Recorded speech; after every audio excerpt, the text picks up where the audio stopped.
Bill, do you have any leftover thoughts from over the weekend with the Seth Wickersham piece? It's starting to feel like there's a little revisionist history happening here. Just a little bit. The reason why Bailey Zappi wasn't inserted sooner was because they didn't think he was very good. So I'm reading about how this is an FU to the Crafts. You're keeping Mac Jones in games that he clearly has fallen apart in.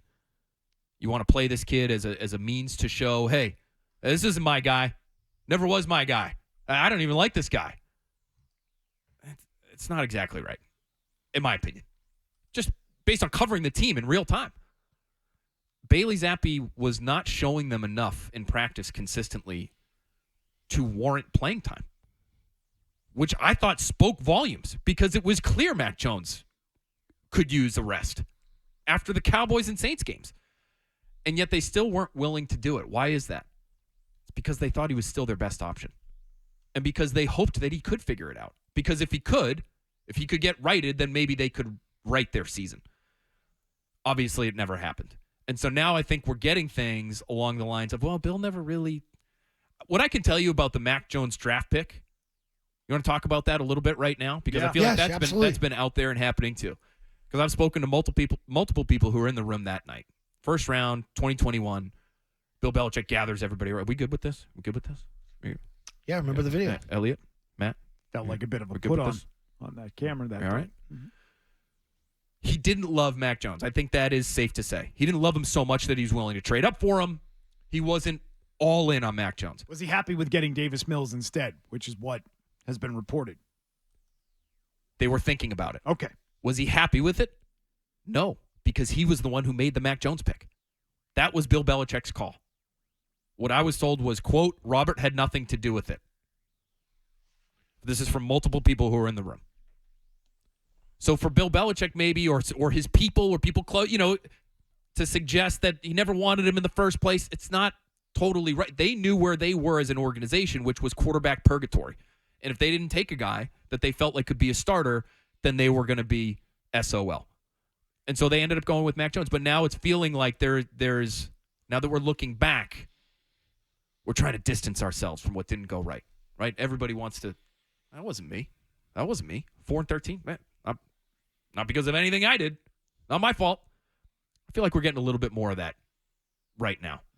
Oh, yeah. We would have in real time. Robert trying to say that he knew nothing about what Brady would be as a quarterback beyond 2019. Bill told me he was toast, so he had to have been. Then he wins the Super Bowl. Can you believe that? Yeah, we can believe it. Yep, we can believe that. He left Foxborough 12 months after winning a Super Bowl. It's not like he was all of a sudden a terrible quarterback that you didn't want on your roster. That doesn't pass the smell test, No, it doesn't. Really doesn't. To put that all on Bill. I think there's a lot of finger pointing going on. Yes. Despite the nice embrace that they shared on the stage last Thursday, I think now after the fact, there is some finger pointing that's happening in revisionist history, as you pointed out. I'm done with you. You're done with me. It's time.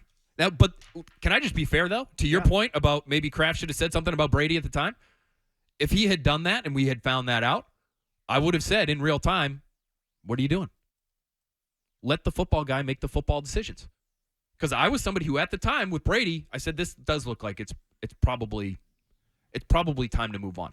Now anybody who felt that way was proven wrong. They should have figured out a way to make it work. They should have surrounded him with more talent. They should have done everything they could to do that and win with Tom Brady. It would have cost. But at the time, if I'm being honest, and Robert Kraft had stepped in and said, nope, that's my quarterback. That's my guy. He's practically a member of my family, Bill Belichick. You can go screw. We're keeping him. I would have killed him. I think a lot of us would have. Yeah, no, myself included. And, so it's hard for me to look back right now and fault him for not doing that. No, but you can acknowledge that hindsight being 2020, we now know Robert got it wrong. And so now he's got to clean up what has gone wrong. And that's what you can look at and say, how good of a job is he going to do to try and fix his team? He's got to do that. What was your biggest takeaway from the Wickersham piece? That it has been sour for a really long time. That things have not been truly functional for quite some time. Took me back to 1819. That whole process before, we were out there in Minnesota and the whole Tom versus time thing. And convictions. Who you doing this for? Why are you doing it? Threw for 505 and lost. Like that's where the blame game started. And for all the fires that Robert tried to put out between Bill and Tom over the years, he had his own fire burning between him and Bill. That's what it feels like. And you remember what the line was at the time. And I think we all, not ate it up, but I think we all accepted it at the time because it was understandable. The line at the time was, it's healthy to have tension. Right? Remember that word? That word was getting thrown around a lot. Yeah. Tension is not a make or break thing. It's okay to have tension. It's healthy to have tension. Well, it's healthy to have tension when you're winning, right? And when you're in the Super Bowl and you're spending more time than you ever thought you would at the Mall of America in Minnesota because your team is badass and you're still there every single year. It's when things start to go wrong that tension highlights everything that's gone wrong. And so there were fissures. There were fissures there for a long time. I just thought some of the details were fun to read into too. Like the Mayo, remember the Mayo swinging the bat thing? Yeah. Oddly specific. Almost makes him sound like Harley Quinn, like in a superhero movie. You know. It's funny, Phil. Look what we did. We got hockey So sticks. Zoe's got the hockey stick. I got a out there. hockey stick, and this is why I laughed at it when the piece was written. That, oh my God, he's swinging a bat in a room, and everybody's so intimidated. You know, we live in sports, and coaching is sports. Yeah, good job with the bat there, team. It Is that an aluminum bat? Yeah. What kind of bat do you think he had? I can tell you. Swinging a reflex I in can there? tell you what it was. You know what it was? Oh. It's one of those souvenir bats. It's about the size of your forearm. Right, Red Sox bat. It was a little mini Little ones you mini get at the bat. game. For Mini sure? bat. I'm sorry. Are you being serious or not? I'm being Definitely. serious. Definitely. Yeah. This is why I laughed at when it was a real bat. Because long days, long meetings, we sitting here, we got golf clubs, we got a putting Wait, green no, over no, there. hold on. We need Phil to No. give us more on this. No, go ahead. Miniature Yeah, a souvenir little bat. mini bat. And what would he do with it? Yeah, just kind of play with it. Yeah.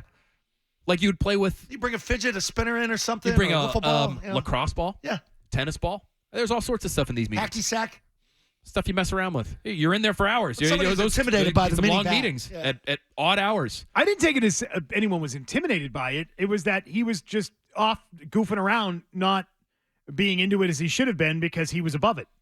That's how I think it was portrayed, not trying to intimidate anybody. Not intimidate, but like I'm the guy swinging the bat. Yeah, so I I could got a fool little bit around. of sense of that. You know what Yeah. I mean? From the Untouchables. What's his name? Robert De Niro. Swinging the bat. Teamwork. Team. They boom bashed the guy's head in. Not that Mayo was going to do that. Yeah. So anyway, it's not wrong that he it was- talked about him. it was talked him about to make him playing look around with bad. a bat, but it's And it's BS. Yeah, that he was disengaged or that he was above it. That's what I thought it was in the story for. Not to say that he was trying to intimidate anybody. I don't think. Yeah, I don't think it's about intimidation. I would either. equate it to someone in the middle of the segment going over and putting on our putting green or playing with the cornhole set here in the studio. Could you? Or playing around with a hockey stick. you- Instead of being can you here s- engaged on the mic, Right. you're off. Or eating. Yeah. Yeah. Can Oh, you yeah. still, or but eating can you lunch still in have the a middle of the conversation? segment. Can you still do your work? I think you can be a little bit more. It's different here because you have the microphone that you have to be sitting behind. But if we were just meeting about the show, for instance, say we're just having a meeting about what we were going to be talking about, Yeah, you could be putting. you could be chipping, you could be putting, you could be playing beanbags. That's my understanding of what it's like in those rooms when these things are happening. Everybody's got stuff. Like when I heard lacrosse ball, I actually thought that was pretty funny because they've obviously got a lacrosse. They've got some people with lacrosse backgrounds in there. So like got Mike you might see Pellegrino all in sorts there, of stuff in Flipping there, it up on a net. right? He's in there He's got the juggling. net. Yep. He's probably got the defender Pellegrino and Belichick are playing a game Off of the catch. wall. What do you call that when you're just going back and forth with the Yeah, the do you call lacrosse that sticks? catch? Is that a catch? What is Toss, that? Toss. You lax guys. You Is that toss a the lax toss? ball? You having a toss? What do we call that? Laxbro toss. Couple lax bros. I feel like Lax Bros are always throwing it off the brick wall somewhere. I Or that feel like you're net. playing a They got lot with net. They got the net. Slam the wall. You know, I think Tangway built a wall for his kid. Slam it off. Got to get those reps in. Man. What's it called? Cradling it when you. Yeah. Oh yeah. Oh, yeah, yeah, correct. Cradle it. That was good. That's good. Thank you. You got some skill there, Phil. It's on the wrist. See, my daughter played lacrosse, and like what pisses you off is the pocket for the boys is so much deeper that to actually hold the ball longer, and it's harder for the girls to play. Yeah, the girls have It's it. more of I a I flatter- covered a lot of high it's a school flat lacrosse pocket, back in the like, day. The I don't girls, get I it. think It's it's a little unfair. tighter when you are cradling. You're more like in front to protect it. Whereas I think you see a lot of this like way back here. More. What position did Pellegrino play? Do we know? Not sure. wonder if he had the long. Was he a long pole? I don't think he's. Yeah, that'd be more of a defenseman. I don't think so. I think he's more of a attacker. Okay. Oh. He does look Okay. like a shifty, He looks like low a to little, the ground. Yeah, like yeah, Edelman. like a slot receiver. Yeah, Yeah. Oh, that's great. Anyway, it's just guys just messing around. Sports guys messing wanna- around with sports stuff in a meeting.